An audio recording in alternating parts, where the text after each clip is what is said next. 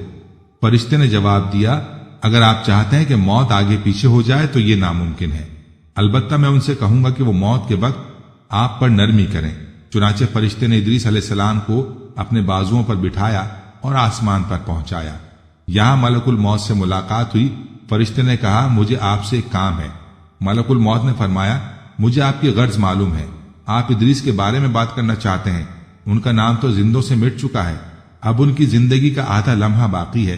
چنانچہ جناب ادریس علیہ السلام فرشتوں کے بازوؤں ہی میں انتقال کر گئے۔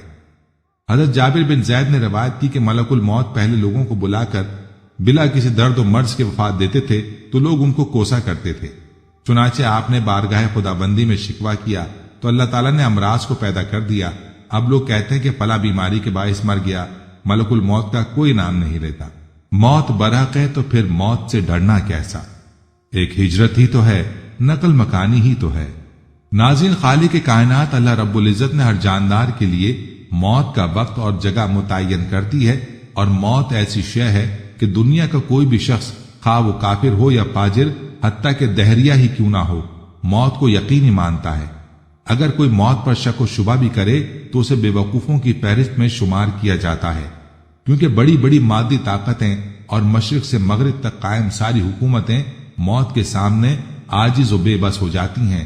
موت بندوں کو ہلاک کرنے والی، بچوں کو یتیم کرنے والی، عورتوں کو بیوہ بنانے والی، دنیاوی ظاہری سہاروں کو ختم کرنے والی، دلوں کو تھرانے والی، آنکھوں کو رلانے والی، بستیوں کو اجاڑنے والی، جماعتوں کو منتشر کرنے والی، لذتوں کو ختم کرنے والی، امیدوں پر پانی پھیرنے والی، ظالموں کو جہنم کی وادیوں میں جھلسانے والی اور متقیوں کو جنت کے بالا خانوں تک پہنچانے والی شے ہے۔ موت نہ چھوٹوں پر شفقت کرتی ہے، نہ بڑوں کی تعظیم کرتی ہے، نہ دنیاوی چودھریوں سے ڈرتی ہے، نہ بادشاہوں سے ان کے دربار میں حاضری کی اجازت دیتی ہے۔ جب بھی حکم خدا بندی ہوتا ہے تو تمام دنیاوی رکاوٹوں کو چیرتی اور پھاڑتی ہوئی مطلوب کو حاصل کر لیتی ہے۔ موت نہ نیک صالح لوگوں پر رحم کھاتی ہے، نہ ظالموں کو بخشتی ہے۔ اللہ تعالیٰ کے راستے میں جہاد کرنے والوں کو بھی موت اپنے گلے لگا لیتی ہے، اور گھر بیٹھنے والوں کو بھی موت نہیں چھوڑتی۔ اخروی ابدی زندگی کو دنیاوی فانی زندگی پر ترجیح دینے والے بھی موت کے آغوش میں سو جاتے ہیں، اور دنیا کے دیوانوں کو بھی موت اپنا لقمہ بنا لیتی ہے۔ موت آنے کے بعد آنکھ دیکھ نہیں سکتی، زبان بول نہیں سکتی، کان سن نہیں سکتے، ہاتھ پیر کام نہیں کر سکتے۔ موت نام ہے روح کا بدن سے تعلق ختم ہونے کا، اور انسان کا دار پانی سے دار بقا کی طرف کوچ کرنے کا۔ ترقی یافتہ سائنس بھی روح کو سمجھنے سے قاصر ہے، حالانکہ اللہ تعالیٰ نے قرآن کریم میں واضح طور پر اعلان فرما دیا ہے روح صرف اللہ کا حکم ہے۔ موت پر انسان کے اعمال کا رجسٹر بند کر دیا جاتا ہے، اور موت پر توبہ کا دروازہ بند اور جزا و سزا کا وقت شروع ہو جاتا ہے۔ حضور اکرم صلی اللہ علیہ وسلم نے ارشاد فرمایا اللہ تعالیٰ بندے کی توبہ قبول کرتا ہے یہاں تک کہ اس کا آخری وقت آ جائے۔ ہم ہر روز، ہر گھنٹہ، بلکہ ہر لمحہ اپنی موت کے قریب ہوتے جا رہے ہیں۔ سال، مہینے اور دن گزرنے پر ہم کہتے ہیں ہماری عمر اتنی ہو گئی، لیکن حقیقت یہ ہے کہ یہ ایام ہماری زندگی سے کم ہو گئے۔ موت ایک مصیبت بھی ہے، جیسا کہ اللہ تعالیٰ فرماتا ہے اور وہیں تمہیں موت کی مصیبت پیش آ جائے۔ سورہ المائدہ آیت 106۔ اللہ تعالیٰ نے اپنے کلام کی متعدد آیات میں موت اور اس کی حقیقت کو بیان کیا ہے، جن میں سے چند آیات پیش خدمت ہیں۔ ہر جاندار کو موت کا مزہ چکھنا ہے، اور تم سب کو تمہارے اعمال کے پورے پورے بدلے قیامت کے دن ہی ملیں گے۔ پھر جس کو دوزخ سے بچا لیا گیا اور جنت میں داخل کر دیا گیا، وہ صحیح معنوں میں کامیاب ہو گیا، اور یہ دنیاوی زندگی تو جنت کے مقابلے میں دھوکے کے سامان کے سوا کچھ بھی نہیں۔ آل عمران 185۔ اس آیت میں اللہ تعالیٰ نے انسانوں کی کامیابی کا معیار ذکر کیا ہے، اور وہ یہ ہے کہ اس حال میں ہماری موت آئے کہ ہمارے لیے جہنم سے چھٹکارے اور دخول جنت کا فیصلہ ہو چکا ہے۔ اس زمین میں جو کوئی ہے فنا ہونے والا ہے، اور صرف تمہارے پروردگار کی جلال والی اور فضل و کرم والی ذات باقی رہے گی۔ سورہ رحمان آیت 26-27۔ ہر چیز فنا ہونے والی ہے سوائے اللہ کی ذات کے، حکومت اس کی ہے اور اسی کی طرف تمہیں لوٹ کر جانا ہے۔ سورہ قصص 88۔ اسی طرح سورہ انبیاء میں ارشاد ہوتا ہے، اے پیغمبر تم سے پہلے بھی ہمیشہ زندہ رہنا ہم نے کسی فرد بشر کے لیے طے نہیں کیا، چنانچہ اگر تمہارا انتقال ہو گیا تو کیا یہ لوگ ایسے ہیں جو ہمیشہ زندہ رہیں؟ ہر جاندار کو موت کا مزہ چکھنا ہے، اور ہم تمہیں آزمانے کے لیے بری اور اچھی حالتوں میں مبتلا کرتے ہیں، اور تم سب ہمارے پاس ہی لوٹ کر آؤ گے، اور تم جہاں بھی ہوگے ایک نہ ایک دن تمہیں موت جا پکڑے گی، چاہے تم مضبوط قلعوں میں ہی کیوں نہ رہ رہے ہو۔ سورہ نساء 78۔ اے نبی تم کہہ دو کہ جس موت سے تم بھاگتے ہو وہ تم سے آ ملنے والی ہے۔ سورہ جمعہ 8۔ یعنی وقت آنے پر موت تمہیں ضرور اچک لے گی، چنانچہ جب ان کی مقررہ میعاد آ جاتی ہے تو وہ گھڑی بھر بھی اس سے آگے پیچھے نہیں ہو سکتے۔ سورہ اعراف آیت 34۔ اور نہ کسی متنفس کو یہ پتا ہے کہ زمین کے کس حصے میں اسے موت آئے گی۔ ان مذکورہ آیات سے معلوم ہوا کہ ہر شخص کا مرنا یقینی ہے، لیکن موت کا وقت اور جگہ سوائے اللہ کی ذات کے کسی بشر کو معلوم نہیں۔ تو بعض جوانی کے شباب میں اور بعض ادھیڑ عمر میں، جبکہ باقی بڑھاپے میں دائی اجل کو لبیک کہہ جاتے ہیں۔ بعض صحت مند تندرست نوجوان سواری پر سوار ہوتے ہیں، لیکن انہیں نہیں معلوم کہ وہ موت کی سواری پر سوار ہو چکے ہیں۔ یہی دنیاوی فانی وقتی زندگی اخروی ابدی زندگی کی تیاری کے لیے پہلا اور آخری موقع ہے، جیسا کہ اللہ تعالیٰ فرماتا ہے، یہاں تک کہ جب ان میں سے کسی پر موت آ کھڑی ہوگی تو وہ کہے گا، اے میرے پروردگار مجھے واپس بھیج دے تاکہ جس دنیا کو میں چھوڑ آیا ہوں اس میں جا کر نیک اعمال کروں۔ ہرگز نہیں، یہ تو بس ایک بات ہے جو وہ کہہ رہا ہے۔ اب ان سب مرنے والوں کے پیچھے ایک برزخ ہے جب تک وہ دوبارہ اٹھائے جائیں۔ لہذا ضروری ہے کہ ہم افسوس کرنے یا خون کے آنسو بہانے سے قبل اس دنیاوی فانی زندگی میں ہی اپنے مولا کو راضی کرنے کی کوشش کریں، تاکہ ہماری روح ہمارے بدن سے اس حال میں جدا ہو کہ ہمارا خالق و مالک و رازق ہم سے راضی ہو۔ آج ہم صرف فانی زندگی کے عارضی مقاصد کو سامنے رکھ کر دنیاوی زندگی گزارتے ہیں، اور دنیاوی زندگی کے عیش و آرام اور وقتی عزت کے لیے جد و جہد کرتے ہیں۔ لہذا آئیے دنیا کو دنیا کے پیدا کرنے والے کی ہی زبانی سمجھیں، اور یہ دنیاوی زندگی تو جنت کے مقابلے میں دھوکے کے سامان کے سوا کچھ بھی نہیں۔ سورہ آل عمران آیت 185۔ دنیاوی زندگی کا فائدہ آخرت کے مقابلے میں کچھ بھی نہیں مگر بہت تھوڑا۔ سورہ توبہ آیت 38۔ کہہ دو کہ دنیا کا فائدہ تو تھوڑا سا ہے، اور جو شخص تقوی اختیار کرے اس کے لیے آخرت میں کہیں زیادہ بہتر ہے، اور تم پر ذرہ برابر بھی ظلم نہیں ہوگا۔ سورہ نساء آیت 77۔ اور یہ دنیاوی زندگی کھیل کود کے سوا کچھ بھی نہیں، اور حقیقت یہ ہے کہ دار آخرت ہی اصل زندگی ہے، اگر یہ لوگ جانتے ہوتے۔ سورہ عنکبوت آیت 64۔ لوگوں کے لیے ان چیزوں کی محبت خوشنما بنا دی گئی ہے جو ان کی نفسانی خواہش کے مطابق ہوتی ہے، جیسے عورتیں، بچے، سونے چاندی کے لگے ہوئے ڈھیر، نشان لگائے ہوئے گھوڑے، چوپائے اور کھیتیاں، یہ سب دنیاوی زندگی کا سامان ہے۔ سورہ آل عمران آیت 14۔ اس کا مطلب ہرگز یہ نہیں کہ ہم دنیاوی زندگی کو نظر انداز کر کے رہبانیت اختیار کر لیں، بلکہ مقصد یہ ہے کہ اللہ کے خوف کے ساتھ دنیاوی فانی زندگی گزاریں اور اخروی زندگی کی کامیابی کو ہر حال میں ترجیح دیں۔ الحمدللہ ہم ابھی بقید حیات ہیں، اور موت کا فرشتہ ہماری جان نکالنے کے لیے کب آ جائے معلوم نہیں۔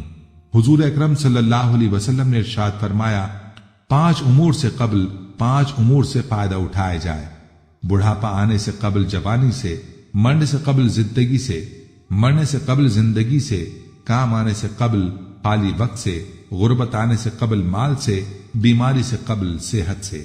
لہذا ہمیں توبہ کر کے نیک اعمال کی طرف سبقت کرنی چاہیے۔ اللہ تعالیٰ فرماتا ہے، اور اے مومنو تم سب اللہ کے سامنے توبہ کرو تاکہ تم کامیاب ہو جاؤ۔ سورہ نور آیت 31۔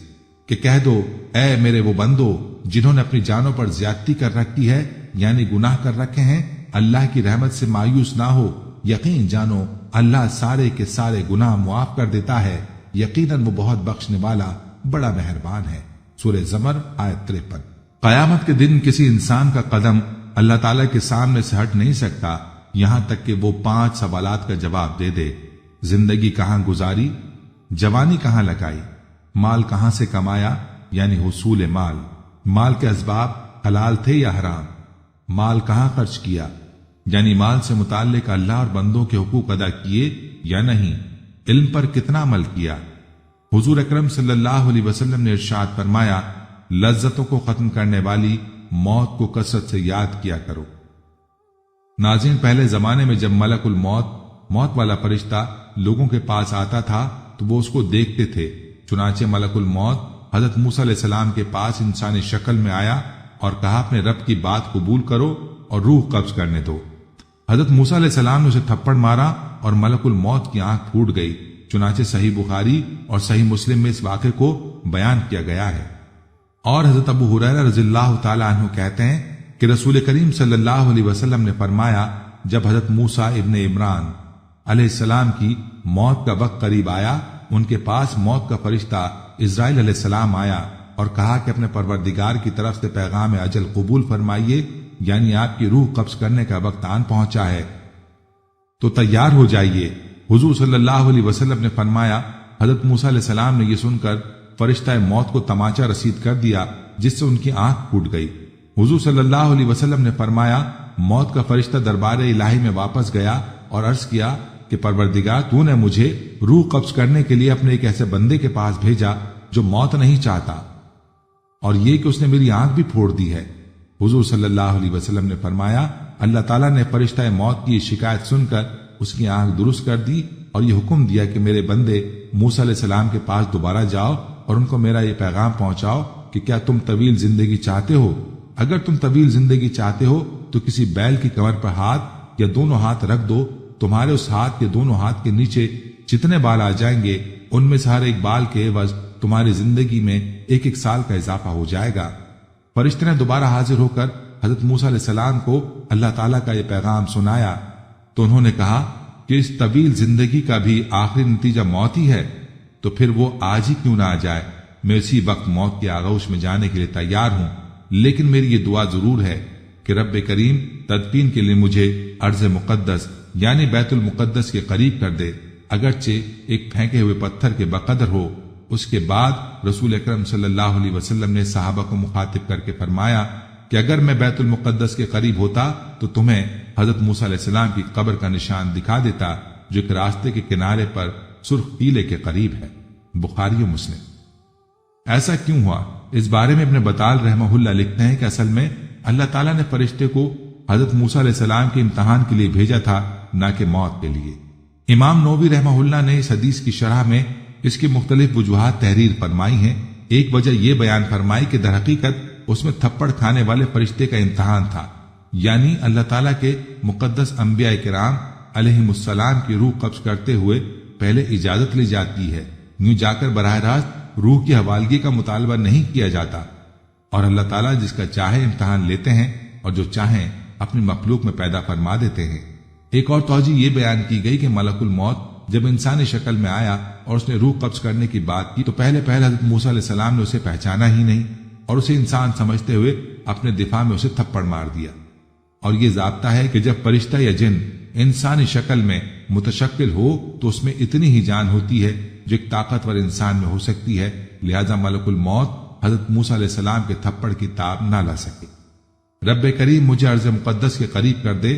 حضرت موسیٰ علیہ السلام نے آخری وقت میں یہ دعا اس لیے کی کہ وہ بیت المقدس کے قریب دفن ہونا چاہتے تھے، اور اس زمانے میں وہی جگہ سب جگہوں سے افضل و اشرف تھی، کیونکہ یہ انبیاء کا مدفن اور یہ مزارات کی جگہ تھی۔ ہو سکتا ہے کہ مذکورہ واقعے کے وقت حضرت موسیٰ علیہ السلام میدان طیہ صحرائے سینا میں ہوں گے، لہٰذا انہوں نے آخری وقت میں بیت الرب یعنی بیت المقدس کی قربت کی خواہش ظاہر کی، اور اس خواہش کی شدت کو ظاہر کرنے کے لیے کہا کہ چاہے یہاں سے وہ قربت اتنے کم فاصلے کے برابر ہی کیوں نہ ہو جو ایک پھینکا ہوا پتھر طے کرتا ہے۔ نیز انہوں نے بیت المقدس کے قریب دفن ہونے کی خواہش ظاہر تو کی، لیکن بیت المقدس کے اندر دفن ہونے کی خواہش کا اظہار نہیں کیا۔ انہیں یہ خوف تھا کہ اگر میں نے بیت المقدس میں دفن ہونے کی کوشش کی تو میری قبر بہت مشہور اور زیارت گاہ خلائق ہو جائے گی، اور ہو سکتا ہے کہ لوگ اس کی وجہ سے کتنے فتنے اور برائی میں مبتلا ہو جائیں گے۔ بعض محققین نے لکھا کہ حدیث میں جس سرخ ٹیلے کا ذکر ہے وہ ایک بستی اریحا کے قریب ہے، اور بستی میدان تیہ کے سب سے قریب وادی مقدس کا علاقہ ہے۔ جب حضرت موسیٰ علیہ السلام کی خدمت میں موت کا فرشتہ حاضر ہوا، وہ انسانی شکل و صورت میں تھا۔ حضرت موسیٰ علیہ السلام اس کو دیکھ کر پہچان نہ سکے کہ یہ موت کا فرشتہ ہے اور میری روح قبض کرنے آیا ہے۔ ان کو یہ ناگوار گزرا کہ ایک اجنبی شخص بغیر اجازت کے کیوں ان کی خلوت قدا میں گھس آیا ہے۔ پھر اس نے ان کو موت کا پیغام دیا تو یہ خطرہ بھی ہوا کہ کہیں یہ شخص قتل کرنے کی نیت سے تو میرے پاس نہیں آیا، اس لیے ان کو طیش بھی آیا اور انہوں نے اس کے خلاف دفاعی اقدام کرنا ضروری سمجھا۔ چنانچہ اس کے منہ پر تماچا مار دیا۔ فرشتہ بشکل انسان تھا، لہذا بشری اثرات نے کام کیا اور حضرت موسیٰ علیہ السلام کے زبردست تماچے کی چوٹ سے اس کی آنکھ جاتی رہی۔ موت کا اس فرشتہ بارگاہ الہی میں جا پہنچا۔ اب اللہ تعالیٰ نے اس کو پھر ملکوتی حیت پر واپس کیا اور حضرت موسیٰ علیہ السلام کی خدمت میں دوبارہ بھیجا، اور اس طرح وہ اس عیب و نقصان سے بری ہو گیا جو بشری شکل و صورت میں آنکھ مجروح ہو جانے سے پیدا ہوا تھا۔ ادھر فرشتہ موت نے حضرت موسیٰ علیہ السلام کے خیالات سے آشنا ہوئے بغیر خود ہی یہ سمجھ لیا کہ حضرت موسیٰ علیہ السلام موت کے نام سے خفا ہو گئے اور موت نہیں چاہتے، اور دربار الہی میں جا کر یہی شکایت بھی کی، لیکن اللہ تعالیٰ تو اصل صورتحال جانتا تھا۔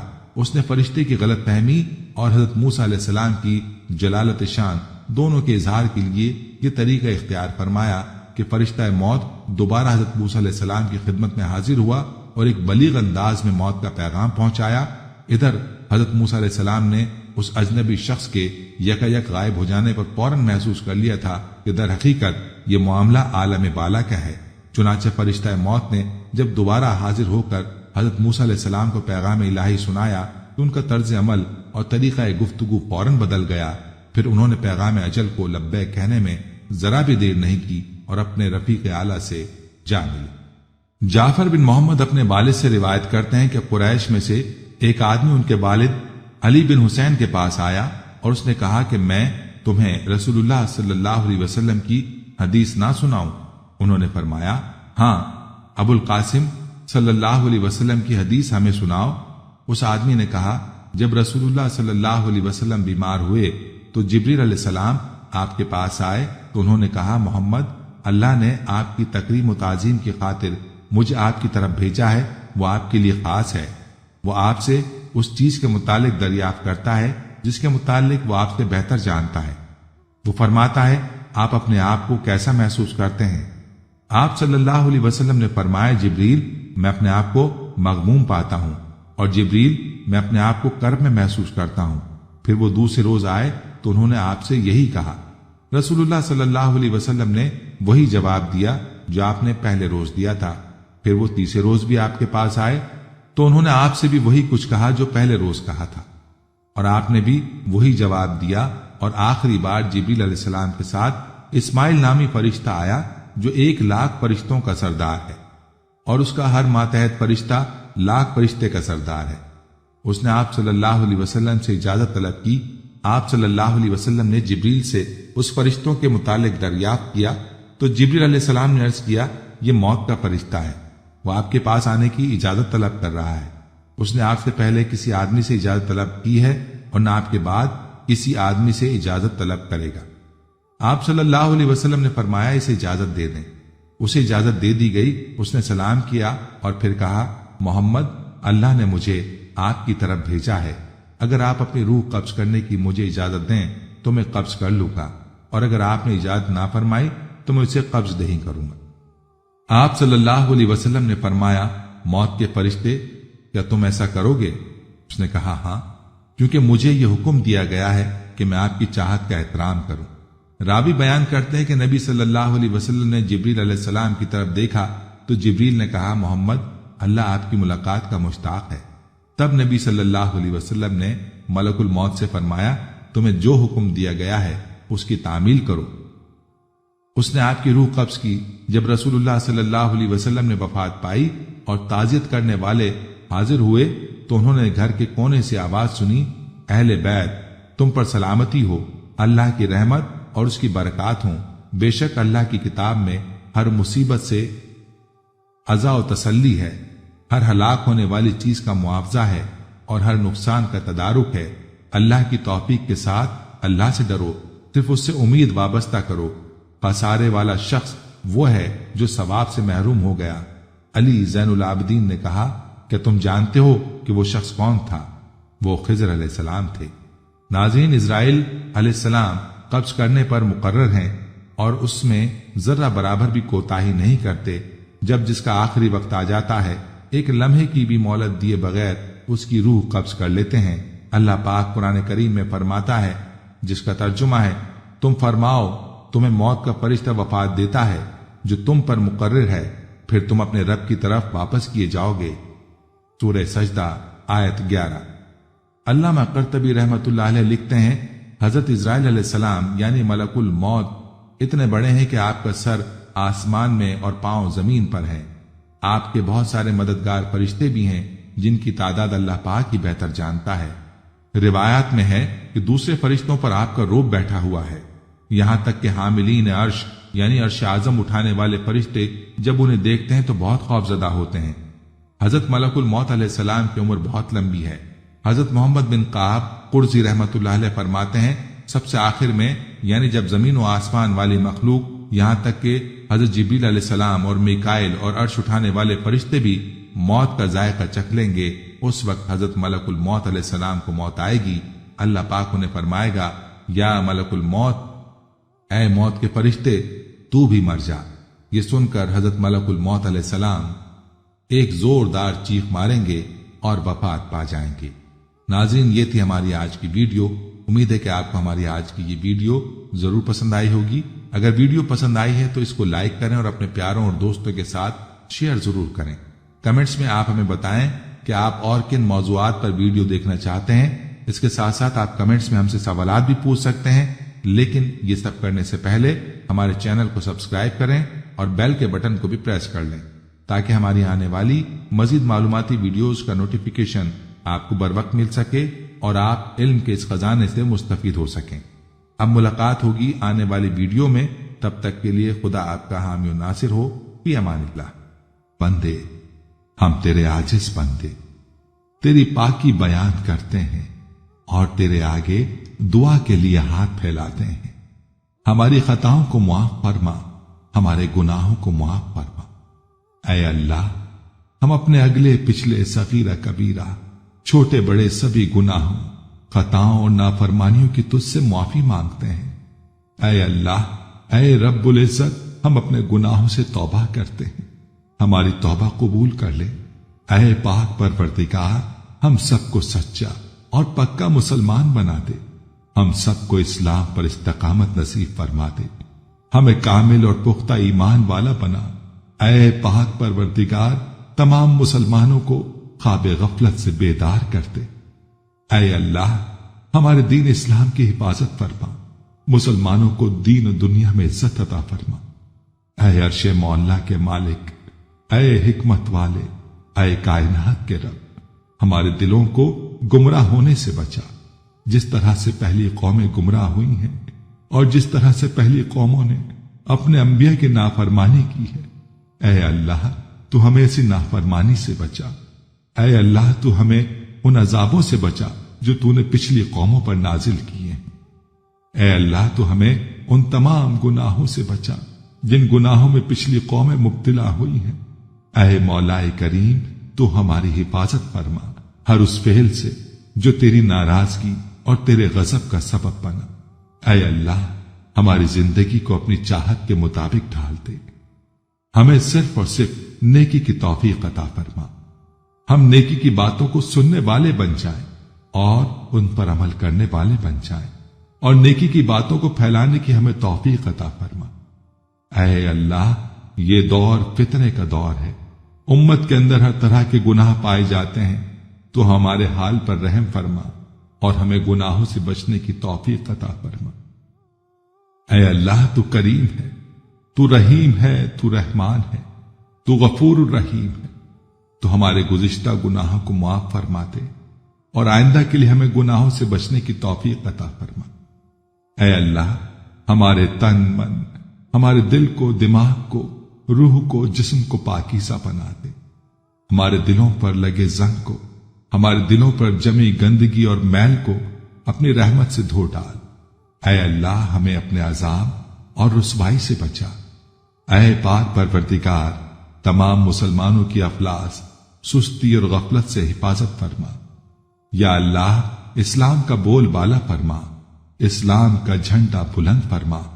اے اللہ، کل امت محمدیہ کو حشر کی رسوائی سے پناہ عنایت فرما۔ اے اللہ، ہم سے راضی ہو جا، ہمیں شیطان اور نفس کے شر سے بچا۔ اے پاک پروردگار، ہمارے قدموں کو صراط مستقیم پر قائم رہنے والا بنا دے۔ ہم پر اپنی خاص رحمت نازل فرما اور اپنے قہر و غضب سے بچا لے۔ اے اللہ، ہمیں ان لوگوں کی صحبت عطا فرما جو کہ تیرے پسندیدہ بندے ہوں، اور ہمیں تجھ سے قریب کر دیں، جو تیری یاد دلاتے رہیں اور ہمارے ایمان میں اضافے کا سبب بنے، اور ہماری نیکی کے سفر کی منزل جنت ہو اور تیری رضا کا حصول ہو۔ اے اللہ، ہمیں وہ طاقت نہ دے جس سے ہم دوسروں کو کمزور کر دیں، ہمیں وہ دولت نہ دے جس کی خاطر ہم دوسروں کو غریب سمجھیں، ہمیں وہ علم نہ دے جسے ہم اپنے سینے میں چھپا کر رکھیں، ہمیں وہ بلندی نہ دے کہ ہمیں پستی میں کچھ نظر نہ آئے، ہمیں وہ سب کچھ دے جو ہم دوسروں میں بانٹ سکیں اور سب کے برابر ہو جائیں۔ اے پاک پروردگار، کوئی کام آسان نہیں مگر تو جسے آسان کر دے، اور جب تو چاہتا ہے مشکل کو آسان کر دیتا ہے۔ یا اللہ، جتنے بھی مسلمان بہن بھائی مشکل میں ہیں، ان کی مشکلات کو آسان فرما دے۔ یا اللہ، ہمیں کبھی بھی کسی بھی حالات میں مشکلوں اور پریشانیوں میں، خوشیوں میں، راحتوں میں کبھی بھی اکیلا مت چھوڑنا۔ اے پاک پروردگار، ہماری کوشش یہی ہے کہ ہم نیکی کی بات کو پھیلائیں تاکہ تمام انسان ان گناہوں سے خود کو بچا سکیں جن گناہوں کی وجہ سے گزشتہ قوموں پر عذاب نازل ہوئے۔ اے مولا کریم، نیکی کی ان باتوں کو پھیلانے میں تو ہماری مدد و نصرت فرما، اور ہمیں نیکی کی باتوں کو پھیلانے کی توفیق عطا فرما۔ اے اللہ، نیکی کی باتوں کو پھیلانے کی ہماری اس کوشش کو قبول فرما، اور ہماری اس کاوش کو ہماری نجات کا ذریعہ بنا۔ یا اللہ، ہماری ان تمام حاجات کو، ہماری ان تمام دعاؤں کو جو ہمارے لبوں سے ادا ہوئیں یا جو ہمارے دلوں میں ہیں، اپنے حضور شرف قبولیت عطا فرما۔ ہمیں اپنے در سے خالی ہاتھ نہ لوٹانا، ہماری جھولی کو بھر دینا۔ اے تمام جہانوں کے مالک، دنیا سے رخصت ہوتے وقت ہماری زبان پر کلمہ طیبہ جاری فرمانا، اور قیامت کے دن ہمیں اپنے عرش کے سائے میں جگہ عطا فرمانا۔ آمین آمین آمین یا رب العالمین۔